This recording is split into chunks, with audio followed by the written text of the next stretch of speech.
But the drug eventually, there is some kind of resistance. If you keep using it, there's a drug resistance. By 98, I start to work on the Herceptin resistance. I was trying to figure out, HER2 has a cousin, HER1, HER3, and I tried to target HER1, and my lab mate targeted HER3. HER1, also called EGFR, epithelial growth factor receptor 1.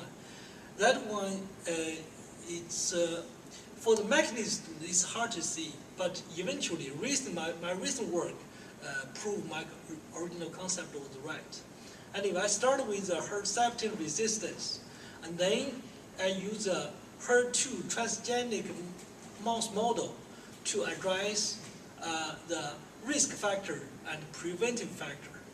Because this is HER2 is an oncoprotein or tumor protein. It alone can induce tumor, but its effect on tumor development can be influenced by a lot of factors, dietary, environmental, or some other factors. So as an experimental pathologist, I try to use this animal model to see what can be a risk factor or what can be factors can be prevented. So my specific contribution to this field, what I'm doing is some phytoestrogens. If for the tumors, we only talk about HER2, but about 70% or 60 to 70% of breast cancer are ER positive. For about 10 to 15% of breast cancer is double positive, HER2 and ER double positive.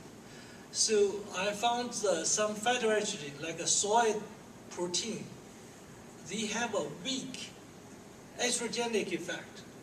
I believe this subgroup of patients could be more vulnerable to this kind of risk. On the other hand, for the preventive effect, there's other drug after Herceptin. There's other drugs, no matter it's an antibody drug or small molecule inhibitors. They call the targeted therapy. They developed small molecules like Irisa. You may heard about that. And also there's a new drug called Xiahe. This one is targeting both HER1 and HER2 together. So I use, for one of the, right now I'm developing a cell line model that I can induce drug resistance to Herceptin and Xiahe. So use this resistance line, I'm trying to see what can be used to overcome the resistance and what can be used to synergetic to work together with Herceptin or other drugs. So that's one part. Another part is right now we are trying to use a HER2 protein, HER2 oncoprotein, what clinical treatment could be a risk factor. 4 years ago, NIH has a program announcement. They call for the research for what's the mechanism. In response to that, I started to use an animal model to see, because EPO could be a risk factor to cancers. That is, like the clinical trial already did. What's the mechanism? What should be used for the clinical guidance?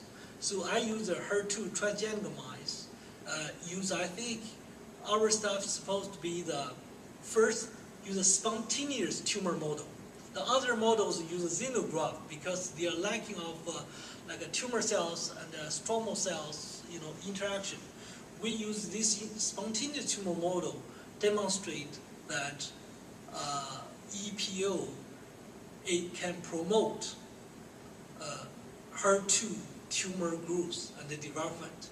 So we are trying to use this model to do a screening for the best dose can balance to have to treat anemia at the same time and also with a minimal risk.